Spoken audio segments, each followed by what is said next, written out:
Hello and welcome to Eye on Africa, France 24's program dedicated to the continent. I'm Charlie James, and these are the headlines. Working to prevent an urban Ebola outbreak in the Democratic Republic of Congo. France 24 speaks to medical teams using vaccinations and other efforts to try to keep the virus from spreading. Officials in Burundi offended by a donkey donation from France.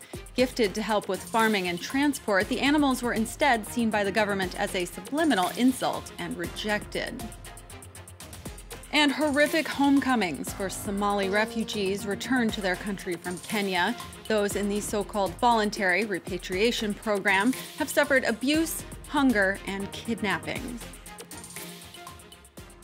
And we begin in the Democratic Republic of Congo, where since the latest Ebola epidemic was declared in early May, medical teams have been fighting to contain the virus. Still, there has been a toll. 35 confirmed Ebola cases, 19 suspected, and 25 deaths so far. France 24's Thomas Nicolin spoke to health workers on the front lines for this report. Vaccination is compulsory for WHO health workers.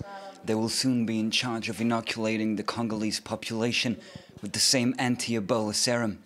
It's one of the many measures being taken to stop the 9th Ebola outbreak in DR Congo. It's a new vaccine here, but it's already made a difference in other countries in West Africa, and it has contributed to stopping the outbreak in this country. 15 kilometers from the city of Mbandaka lies the new Ebola treatment center. This medical facility allows foreign NGOs to isolate the sick, and even though there aren't many cases in Mbandaka at the moment, it's essential to be able to take care of any suspected cases. The situation is still concerning because there are waves of people who have approached people who have died or people who have confirmed to have the disease. So you have to be hyper-vigilant. But I cannot predict what is going to happen in the coming weeks or even tomorrow.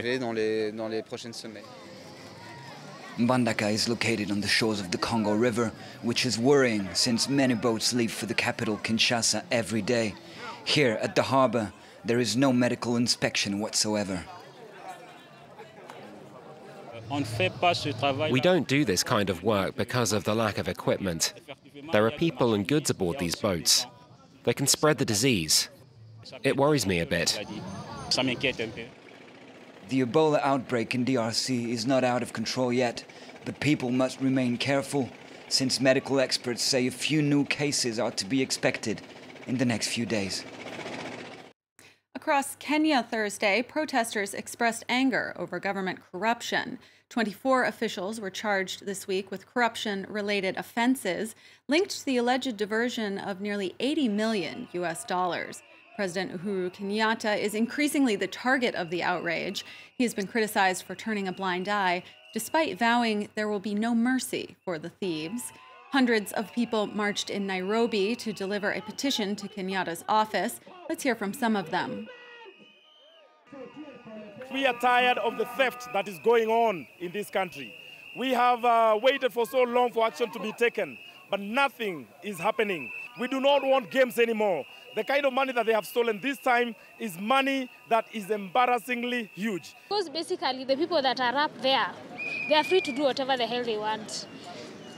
But it's my duty as the citizen to just voice my voice, and hopefully it will reach someone. The small fish, when you do something small, you end up paying dearly. But these people who are looting billions and billions of shillings from our public coffers, they walk scot-free, and that is something that is so very much worrying. We want this trend to change. Burundi's Constitutional Court has upheld the results of a May 17th referendum, extending presidential terms from 5 years to 7. The changes could give President Pierre Nkurunziza another 14 years in office when his current term expires in 2020. An opposition group had called for the results to be annulled, citing intimidation and arrests during the campaign and the day of the vote. But the court validated the official results, showing more than 73% of voters supported the amendments. And in other news out of Burundi, officials there are reportedly insulted by a French donation of 10 donkeys, suspecting a subliminal message behind the gift.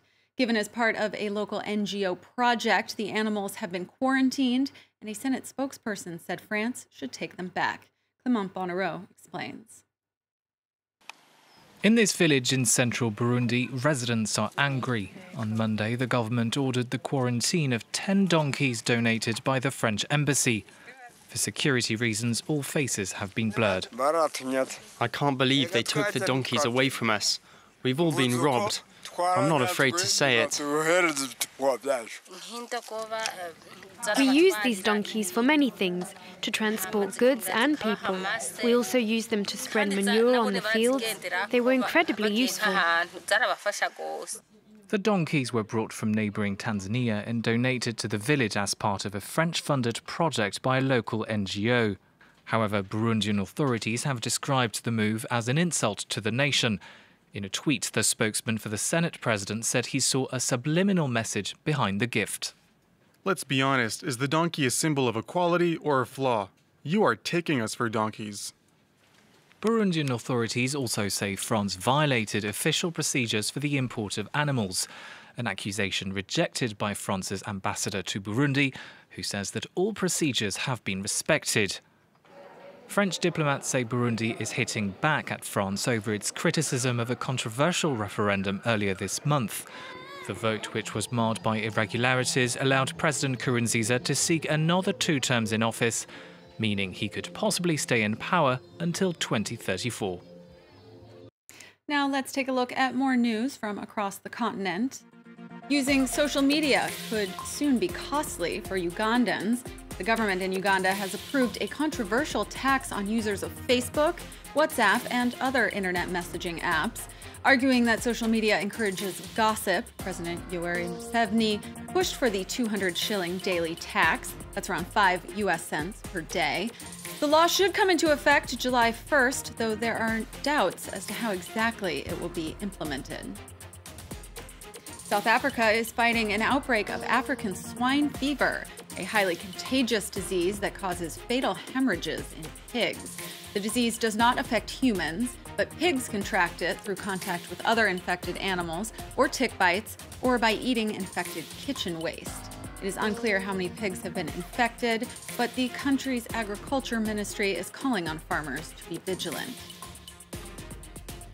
And after several months of confinement in Libyan detention centers, 150 Somali migrants voluntarily returned to their home country on Wednesday. A transport plane to Mogadishu was organized by the United Nations Migration Agency with funding from the European Union. The migrants had been rounded up by Libyan authorities while attempting to cross the Mediterranean Sea to Europe. Most had been held in government detention for months. A repatriation program to send Somali refugees out of Kenya has led to misery for those who returned home.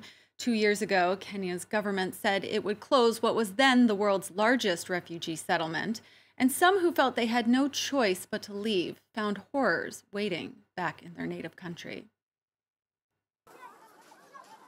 Fartoon and her 11 children live here at Kenya's Dadaab camp, one of the world's largest refugee settlements.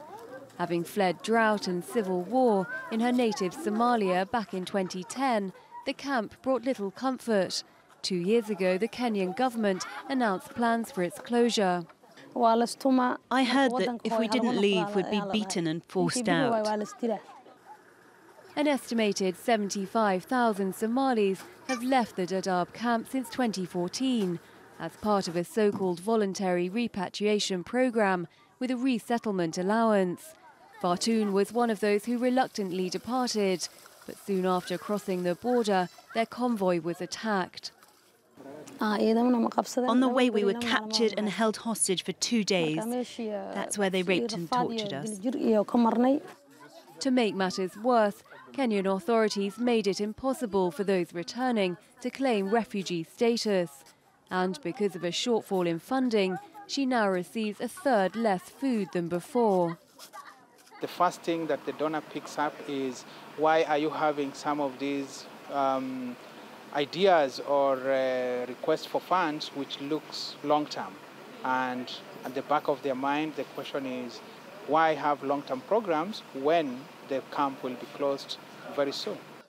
A reprieve was granted in February 2017 when Kenya's courts outlawed the closure of Dadaab. But the government has failed to publicly acknowledge the announcement, leaving refugees like Fartoon feeling as insecure as ever. That's all for this edition, but do stay with us here on France 24. There's more news coming up next.